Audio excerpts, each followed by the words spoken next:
देवा परमणे जेजू क्रिस्ताचे शुभ वर्तमान 2013 वूळ 44 ते 46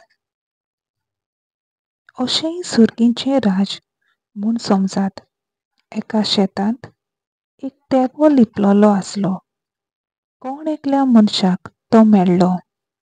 हाणें नव्यान तो लिपोवून दवरलो आनी कुशल जावन तो गेलो.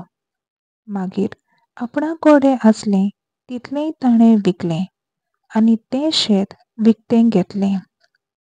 तेच भाशेन सुर्गींचें राज कसलें तें सांगता. कोण एक वेपारी नाजूक मोतयां सोदूंक भोंवतालो. एक उंच मोलाचें मोती ताका मेळटूच तो गेलो.